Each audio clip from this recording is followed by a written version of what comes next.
Welcome to the Experience Darden podcast. I'm your host, Brett Twitty, and you are listening to a new episode.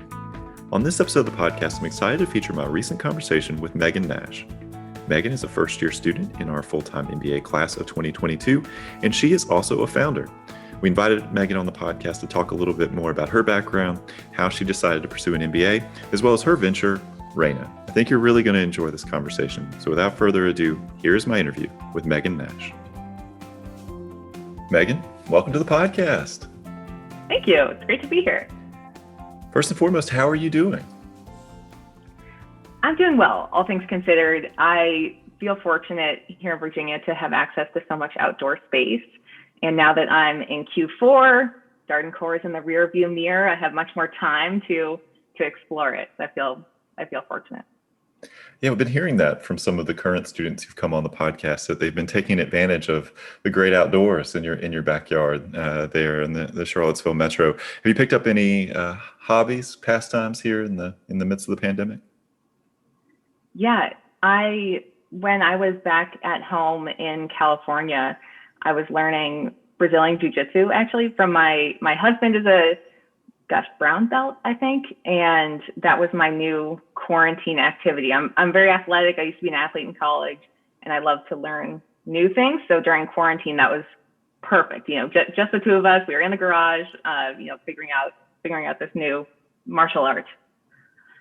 Is it complicated? I know people who've said like, oh, I'm doing Brazilian Jiu-Jitsu and I've just kind of like let it hang and then like go on to the next thing. But is it a hard thing to learn? Yeah, I find it very challenging. It's extremely cerebral. It's a very conscious effort for me.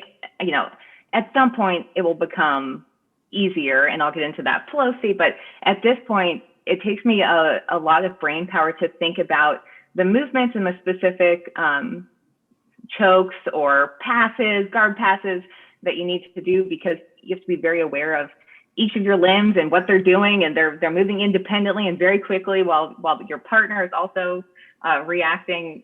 So it's a very effortful activity. A little different than maybe how we think about athletics, is like something that at a certain point you're not consciously thinking about. Maybe you're reacting, responding. Some of this becomes ingrained behavior. I guess you'll get to that point at some place. Yes, I hope so. All right. Well, thank you so much for taking time out for the podcast. One of the sort of fun things about the job that I have in sort of hosting the podcast is that I get to talk to students who are doing all sorts of interesting things. And so we invited you on the podcast because you are a student founder. You've got an idea that you're developing. You've participated in one in a recent stage of the UVA Entrepreneurship Cup, what's called the E-Cup. We're going to talk about all of that. But before we get there, I want to talk a little bit more about your story and what you did before Darden and what brought you to Darden. So tell us a little bit more about your story and your background. Yeah, I can get you up to speed quickly here. I'm from the San Francisco Bay Area originally, and I joke that I fulfilled my Silicon Valley destiny by going to work at a software startup. So that's where I was immediately before Darden. I spent the majority of my career at an ed tech company called Zini, and it was an incredibly rich experience. I really loved my role as a connector between the clients, engineers, and leadership teams, because I got to have my hands in everything from user interviews and product roadmaps to pricing strategies and product tiers to sales incentives and marketing collateral. That was immediately before Darden. I was there almost 3 years, out of college about 7 years, ultimately decided to come to business school, and I'm sure we'll get to that later. Now that I'm at Darden, as you mentioned, I'm really involved in the entrepreneurial community. Won a couple of the pitch competitions with a femtech product I co-founded. I started the KPI Club for female founders, and I'm now on the EVC Club, that's Entrepreneurship and Venture Capital for the listeners. Now looking ahead to this summer, I'm thrilled to say I'm going to Apple on their product marketing team. And then just on a more personal note about me, I'm an outdoor nut. I love to run, bike, swim, kayak, and generally venture outside. So if I wasn't scheduled to go to class this afternoon, I would be heading out to Shenandoah to get on some of the trails there. So you mentioned being an athlete. And I guess still very much an athlete. What sport did you play, or sports? I was on the rowing team at Westland over in Connecticut. All 4 years? I was there.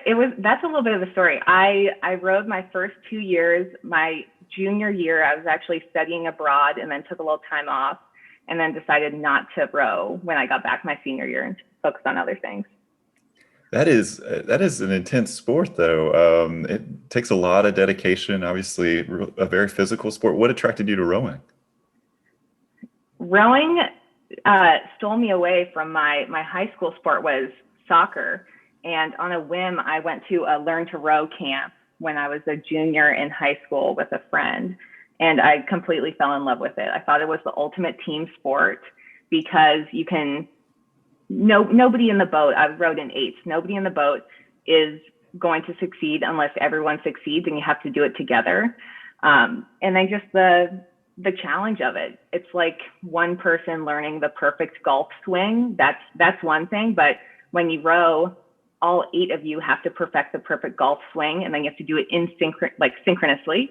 And then you have to do it on a boat, in water, going very quickly. So it was the team aspect of it. And then I love being outside. We already covered that. So being out on the water every morning was beautiful. I will say, and this could be very cliche at this point, but I had not thought about rowing much as a sport. I mean, I was not super aware of it until reading Boys on the Boat. And then all of a sudden, it became really clear to me how complex this sport is and just how many small things ultimately affect how quickly that group of people can travel, and just the level of practice and coordination. To your point, it's an incredible sport. I mean, the ultimate team sport. So, yeah. Well, tell us a little bit more about your MBA journey. Had you thought about an MBA for a while, and ultimately, what brought you to Darden? I am definitely not someone that always considered an MBA. My career path prior to Darden took a few turns. When I graduated from college, I was actually working at a community health center. I was connecting our underserved patients to social services in the community. And I was thinking about a master's in public health. But after working in that field for a few years and honestly checking in with myself, doing a personal inventory, I realized it just wasn't the right fit. I've always lived by these words of advice from my dad. He says, figure out what you like, figure out what you don't like, then find a way to maximize what you like and minimize what you don't like. So I really put this advice into practice with my next career move. I took a risk on this early stage startup, Zimi, that I mentioned earlier, because I wanted to be part of a small team and help build a business. And I really consider this a big turning point in my career because I learned that I really love technology, working with engineers, talking to customers, developing a product. And it was at Zimi during this experience that I really thought about an MBA, because I reported directly to the CEO. I got exposed to all sorts of different things at the company. We were only 20 people. So I got exposed to all different conversations of, venture funding, monetization, pricing strategy, hiring decisions. And honestly, I realized that there was a lot I didn't know. And I wanted to learn the business fundamentals, including things I would never pick up on the job, like finance and accounting, in a structured environment. So that's why I thought about an MBA program. And then Darden specifically was really a happy coincidence. When I was working at the startup Zimi, the first summer I was there, we hosted an intern, and it was a Darden student, Van Hatchel. He was in the first cohort of the Batten Institute's Tech Venture Fellows program. And we became friends over the summer. I learned about his startup idea, which he's still running. It's called Recruit Ref. So I learned about his startup, his experience at Darden, and that really planted the seeds for me considering an MBA. And we kept in touch after his summer internship ended, so that when I became serious about submitting my applications, really serious about the MBA, he was the first person I called. I'm just thinking about the serendipity of that story. So, it's possible Darden could have ended up on your radar some other way, but just what are the chances that you choose this path and go and work for this company, and Van ends up working there too, and the Yeah. two of you meet and like hit. I mean, it's just from an admissions perspective, it's like we could not have engineered near that in any Yeah, kind of it's way. remarkable. It's totally wild. But we so often say this, and it's 100% true. I mean, if you meet someone from this community, a student, an alum, they're so passionate about their experience and so happy to share of it. Easily the best recruiters. So you've come to Darden. You're towards the end of your first year. Maybe get a little bit of time back in your schedule now that you're here in quarter four. Post core curriculum, taking some electives. How has the first year been?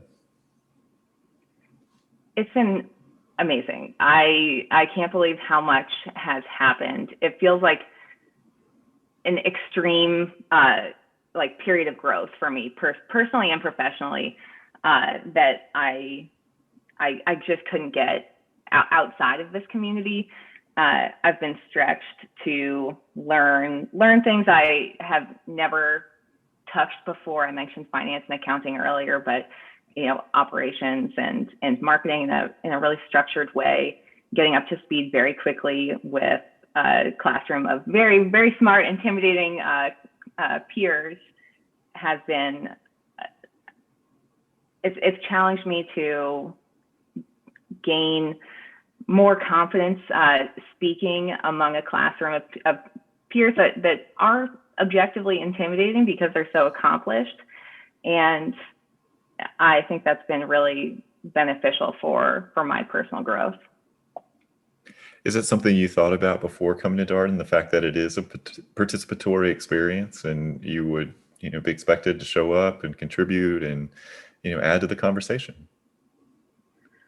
Of course, I knew that Darden was a case method school, but it didn't really hit until I came here, and I got a walking start during Darden Before Darden in August to the case method, where the professors will cold call students. We've all read the same case the night before. The professor will cold call students the next day and ask them to present the managerial decision and what you would do. And then the entire class chimes in after that kickoff to add, question your decision, ask you to provide evidence and back up your position. So I got a walking start during Darden Before Darden, and then once core started, we were really running and sprinting. So I knew about the case method and that the classroom would be this way, but I was definitely not prepared. I didn't know what it would be like until I actually got into the classroom. But now that I'm here, I can't imagine it any other way. It's one of those things. I mean, we could describe it to people all day long, and until you actually are in it and you are participating in it. I mean, we do mock classes. I think that's probably the closest thing for a prospective student to kind of get a feel for the case method, but it is hard to fully capture it because it's different than how most people have learned previously. Even in an undergraduate case method class, the expectations are a little bit different for graduate level students, and the level of the conversations at a different place. Have there been learning curves for you throughout this first year, or anything that stands out as something like, this was an adjustment for me? Yeah, I'll say the biggest adjustment personally has been a long distance relationship. My husband is back in California.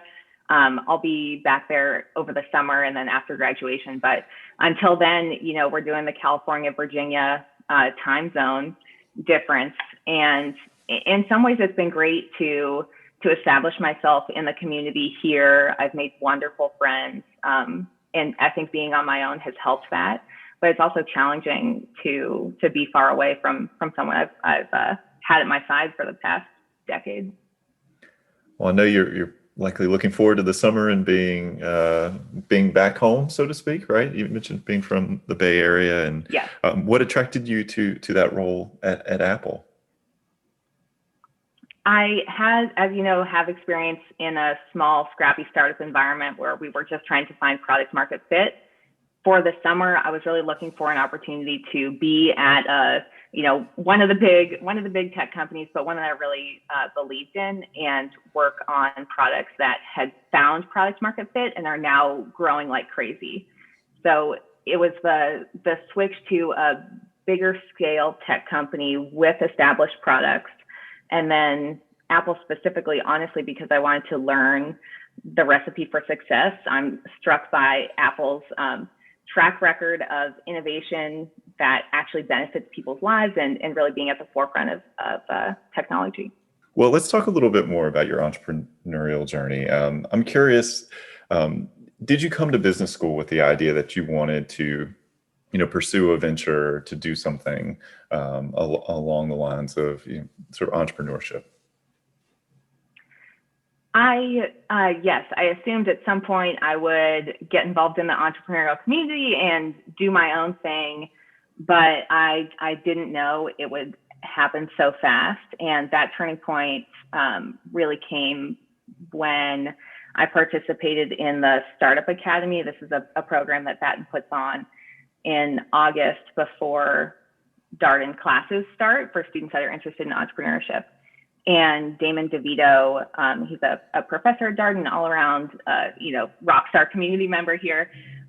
He came on and spoke with everyone at Startup Academy, and it was a galvanizing address. I'll never forget it. He essentially said he sees so many students interested in entrepreneurship come through and not start something because they're waiting for the perfect time to start, and it just never comes.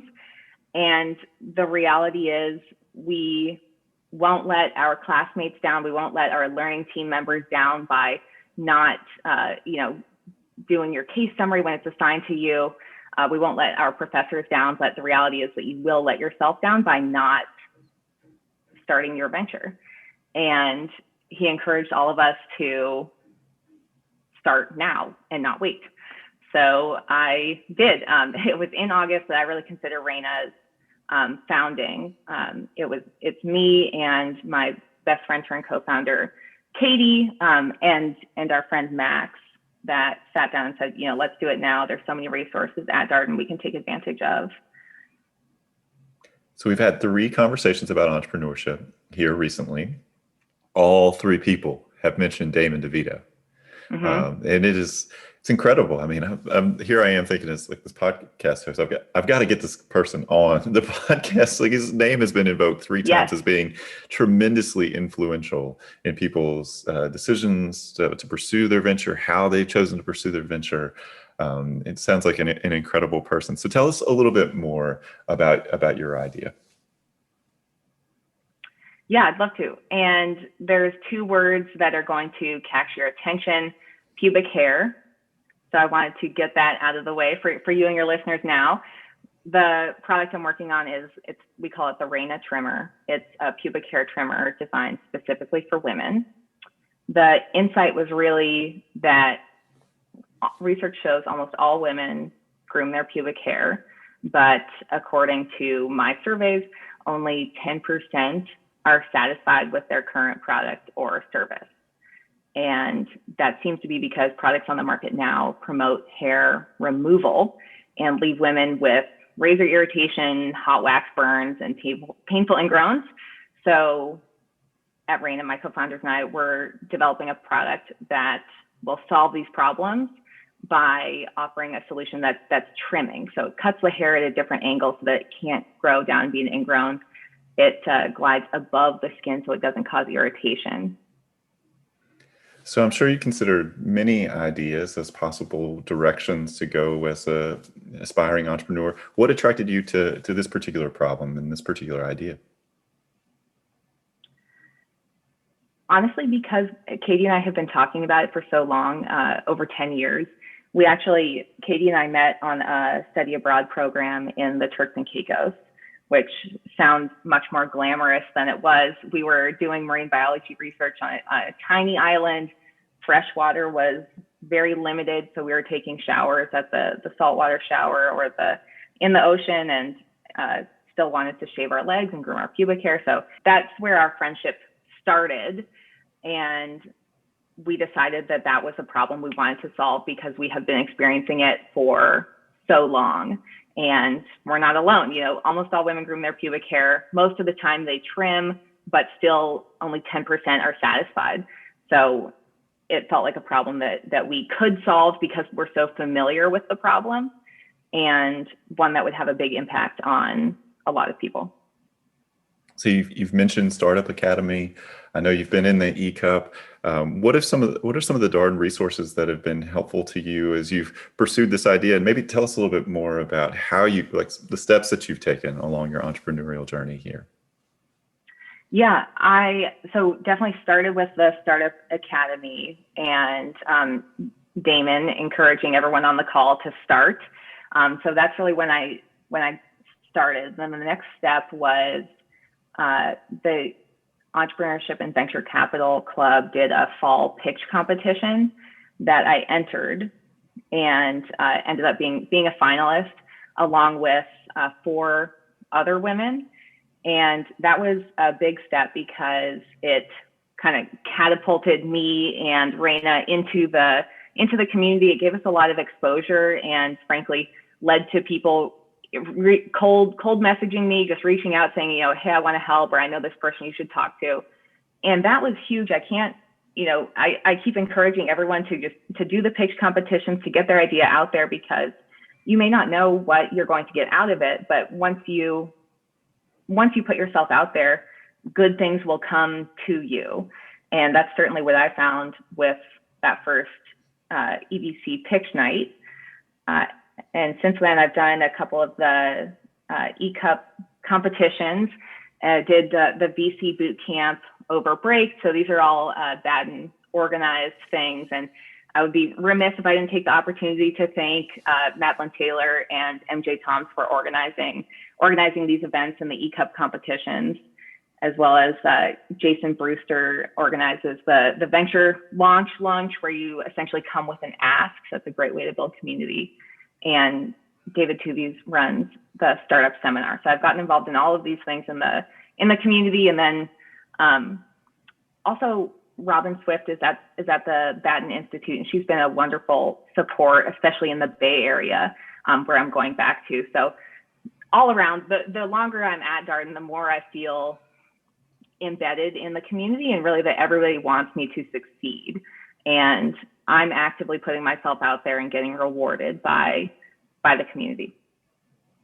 That's great to hear. And one of the nice things about the podcast is you find that conversations build on each other. So one of the things Alex Loretta talked about is that there's this whole community of student founders, entrepreneurs that are helping each other think about their ideas, and workshopping and sort of giving feedback. And it sounds like that's been your experience too.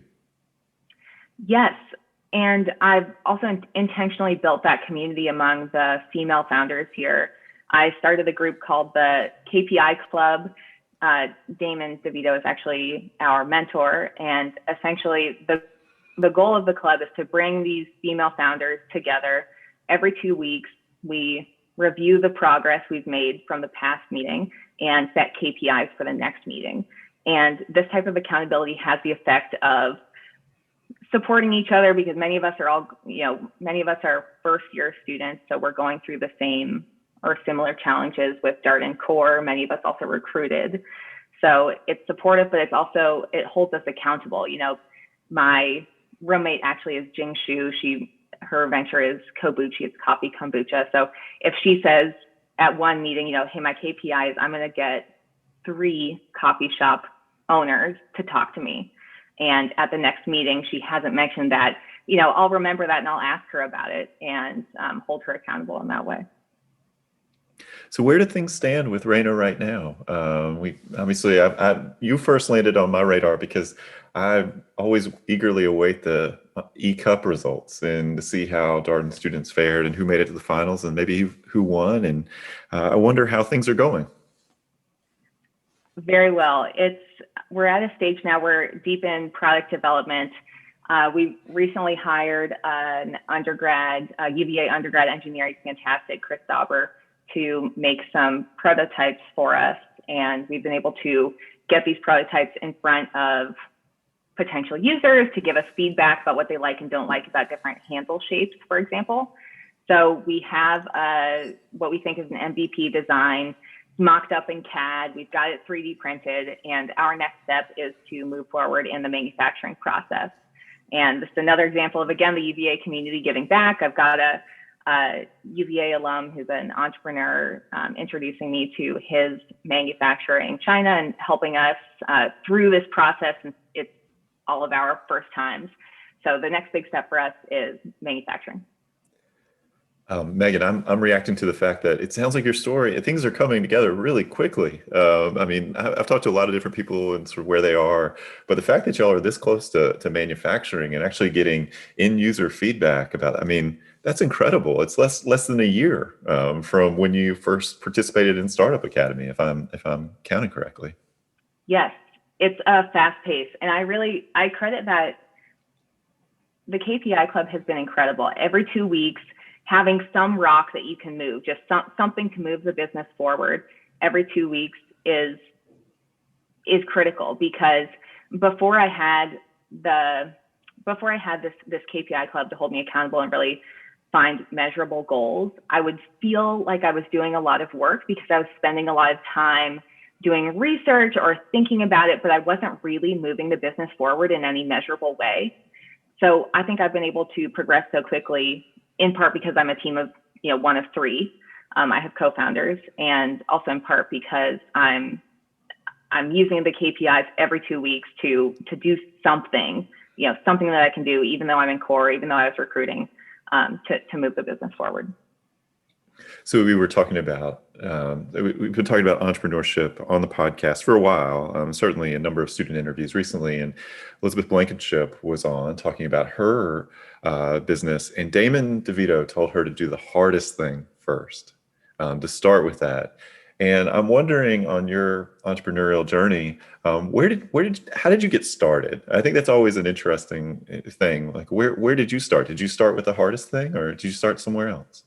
So the way that we started was really identifying the problem and then realizing that other people had the same problem.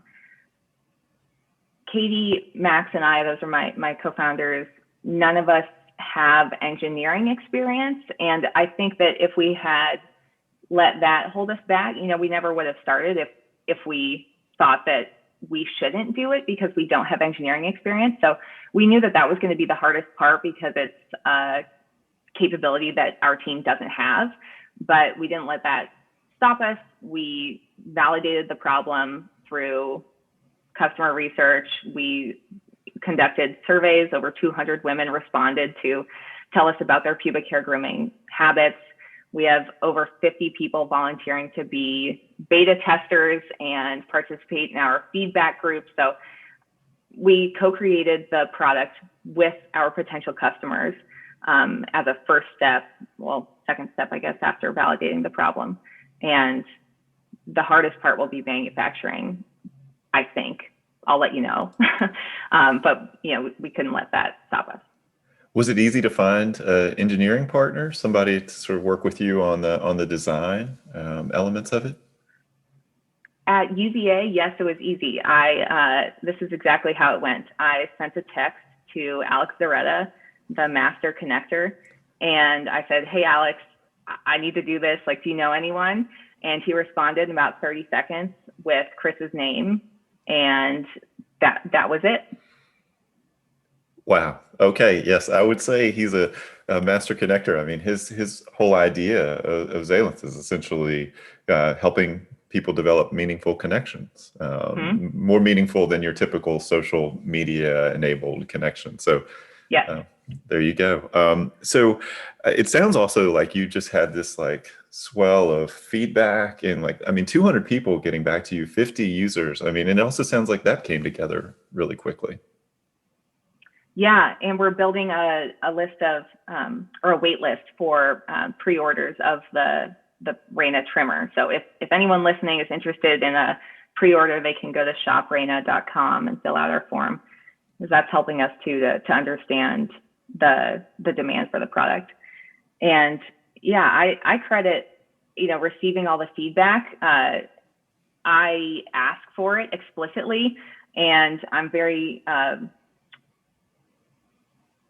I want to be out in the community. So that was one of the reasons that I originally submitted my deck to the EBC Week pitch competition was, beyond winning or participating, I wanted people to know that I was doing this, because it helps build accountability for me as well. When my classmates know that I'm working on something and they're going to ask me about it, that motivates me to move forward.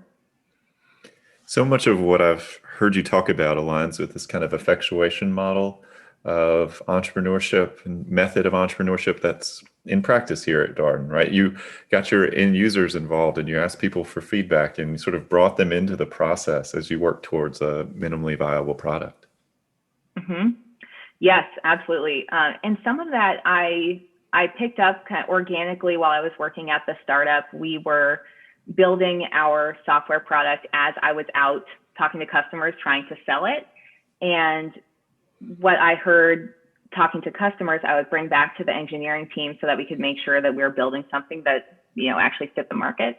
But I didn't have that effectual entrepreneurship name for it. I really learned about that once I got to Darden. I'm probably heard about effectual entrepreneurship for the first time at Startup Academy. And certainly in the process of going to these Batten events, learned more about effectual entrepreneurship. And now that I can take electives, I'm in her effectual entrepreneurship class now. That's the 3 p.m. class that I'm going to later. Well, you have a lot to look forward to. She's her name is another name that comes up a lot on these podcast conversations when we talk about entrepreneurship. Sarah Sarasvathy, another name that is often invoked. Mm-hmm. Megan, well, it sounds like so many exciting things for Rayna. I mean, when should you expect your first manufactured prototype, or the first deliveries of the trimmer back from China? When is all that going to happen?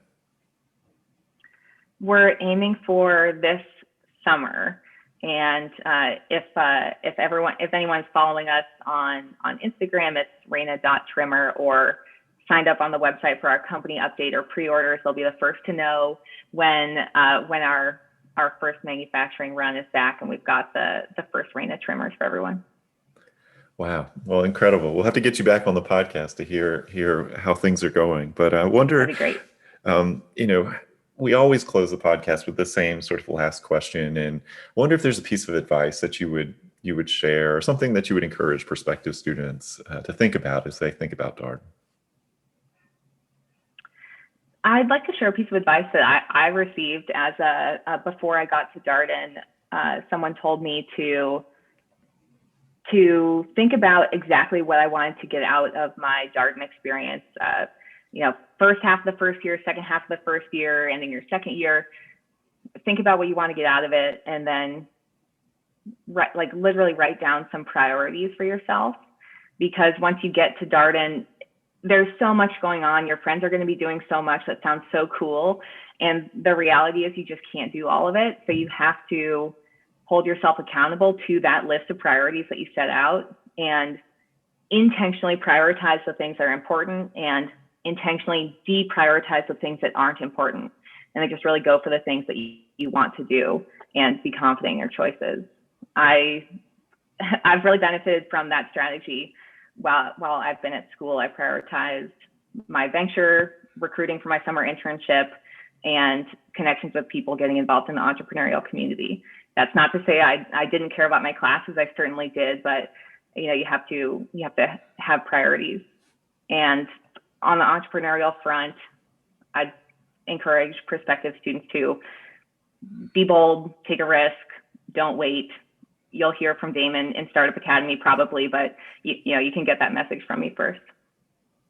I like that. I like that feedback. I mean, I think for all of our student founders, if it works out, great. And if it doesn't quite work out, man, what an incredible experience you've had of going through this whole process of coming up with an idea, finding out if it's actually an idea that has legs, and kind of working towards an MVP and all of this kind of stuff. I mean, immensely valuable, regardless of whether it works out or not. Yes. Well, Megan, thank you so much. I know it's a busy time, and congratulations on everything with Rayna, and obviously with your internship at Apple. Enjoy being back in the Bay Area this summer, and please keep us posted as things progress. It sounds like a very exciting time for you. Thanks, Brett. I appreciate it. And that was my interview with Megan Nash, a first-year student in our full-time MBA class of 2022. As always, if you have any comments, suggestions, requests, anything you'd like for us to cover here on the podcast, we're all ears. We can be reached at Darden, that's Darden, at virginia.edu. Till next time, stay safe, be well, and thanks for listening.